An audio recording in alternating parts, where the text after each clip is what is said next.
least squares regression line. Our objective, we want to use StatCrunch to find the least squares regression line, also known as the line of best fit. And we want to use this line's equation to make predictions. So let's remind ourselves what we know. Go back to your middle school days. We know that the slope-intercept form of the equation of a line is y equals mx plus b. As a reminder, m stands for the slope and b stands for the y-intercept. So go back into your memory. Y equals mx plus b, the slope-intercept form of a line. All right.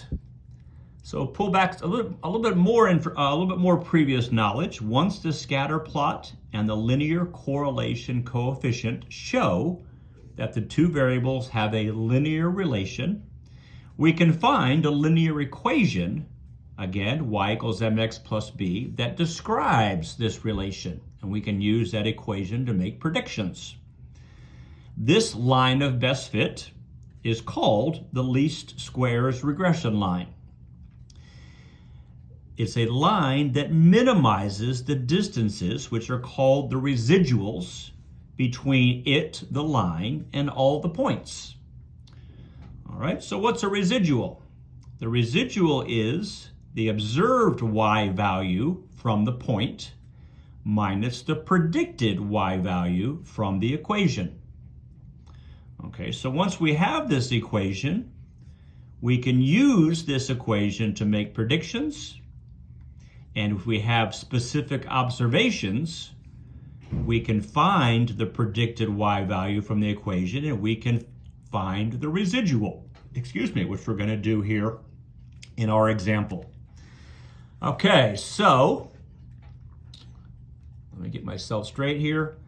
Y equals mx plus b goes back into your pre-algebra days. In statistics, the equation of this least squares regression line is usually indicated by y hat is equal to b sub x1 times x plus b sub 0. So instead of y, we use y hat. Y hat is used to remind us that this is the predicted value of y. Instead of m, statisticians use b sub 1, so it still stands for the slope.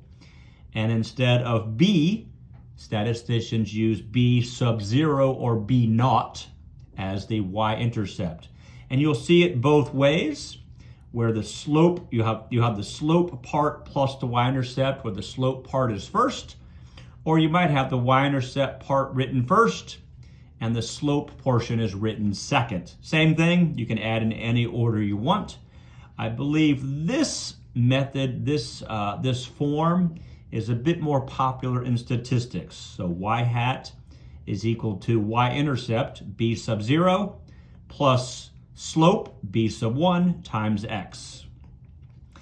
As a reminder, our slope is the change in y per 1 unit of x. We'll deal with that, not this video, but next video. We'll talk a bit more about the slope.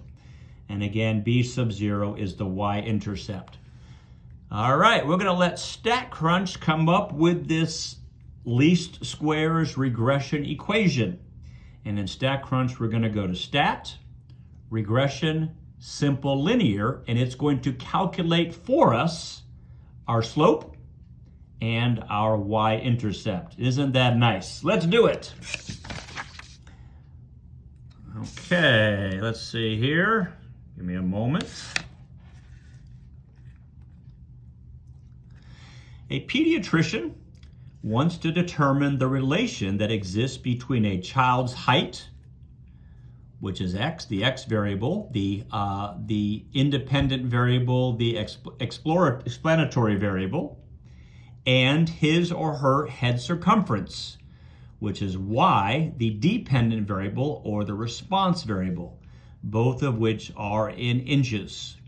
She randomly selects 11 children from her practice, and she measures their heights and their head circumferences, and she obtains the data in 4_2_19. Let's take a look at that, and then we'll come back to this. So I've opened up StatCrunch. I've opened up the data set from 4_2_19 right up here. And these are her 11 children. The X variable is the height in inches, and the Y variable is their head circumference in inches. So this is what this is the data she's gathered, and we've got it down here. Okay, it's already in a table for us.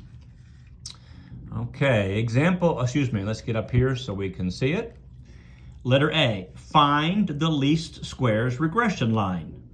In other words, find the line of best fit, treating height as the explanatory variable. I think I said exploratory earlier, I misspoke. It's the explanatory variable. And treating the head circumference as the response variable. Okay, so height as the explanatory. So height is our X variable. Head circumference as the response, so head circumference is our Y variable. Okay, let's go find our least line of best fit, also called our least squares regression line. How do we do that? We're gonna go into Stat. Okay, we're gonna go to Stat, which is right here. We're going to choose Regression, which is down here. And we're going to choose Simple Linear, because we're just creating a line. And okay, now we need to select our X variable. Our X variable is the height. Our Y variable is the head circumference. And then we're set. We want to compute.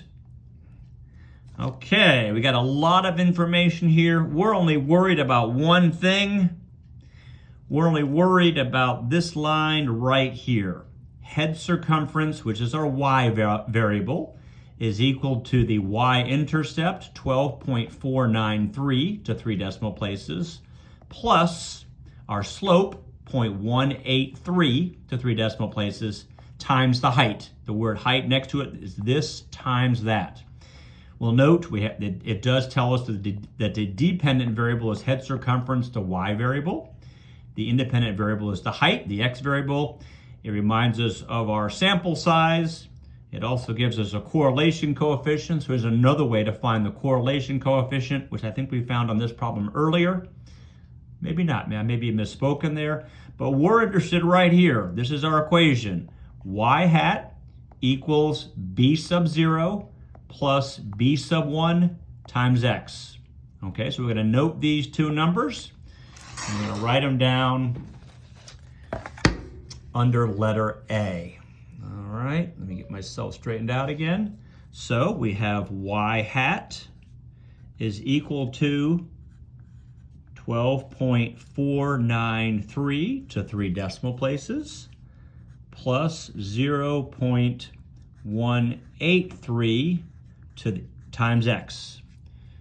Head circumference is equal to 12.493 plus 0.183 times the height. As a reminder, this is probably the way you'll see it with statisticians, but if you want it, you also might see it with the slope portion first and the y-intercept portion second. So you might see it written this way. I'm not exactly sure how our textbook is doing it, or how other textbooks do it, or other statisticians, but those two equations are identical. If you can go back, you can choose to put the slope first or second, and the y-intercept first or second. Okay, letter B. Let's use this regression equation. Letter B, use the regression equation to predict the head circumference of a child who is 25 inches tall.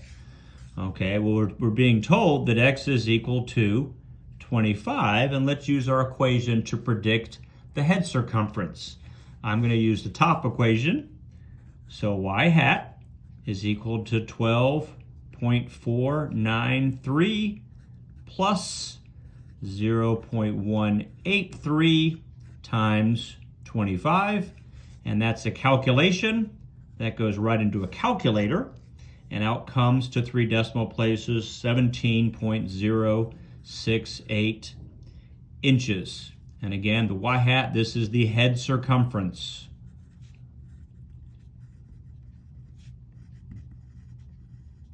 So we use our equation to predict the head circumference for a child who is 25 inches tall. That's the predicted value by the equation. Okay, let's take a look at, let's talk about the residual a little bit. Compute the residual based on the observed head circumference of the 25-inch tall child in the table. Okay, well, before I do that, before I go off to the table, let me first note the residual is equal to the observed value minus the predicted, whoops, I need to spell predicted correctly. The predicted value comes from the equation minus the predicted value. So the residual is the observed value minus the predicted value. Okay, so let's go find the observed value. We know the predicted value for a 25-inch child. It's right here. We did it in letter B. We came up, if we look up here, we predicted the head circumference of a child who is 25 inches tall, and the predicted head circumference is 17.068. What was the observed value from the table? Let's go to the table. Okay, and I got to get out of this here. I think I need to close that. Here we go. I can't, so let's go into here. We had one child who was 25 inches tall. That's the fifth child here. The observed value is 16.9 inches. For this child, the observed value is 16.9 inches. So now we can go back to our residual calculation. And we can say the observed value is 16.9. The predicted value we calculated as 17.068. And let's do our subtraction. And we get a negative 0.168. Okay, compute the residual. We just did that.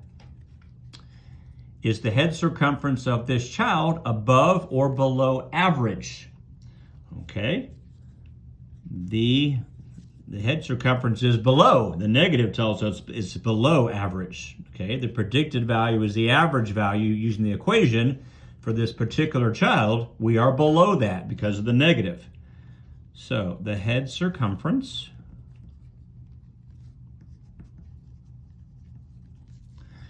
of this particular child is below. That was our question. Is the head circumference above or below? It's below. And this is as indicated by the negative sign, is below average. Okay? The head circumference of this child, because the residual is negative, is below average, which the average is what is predicted by the equation.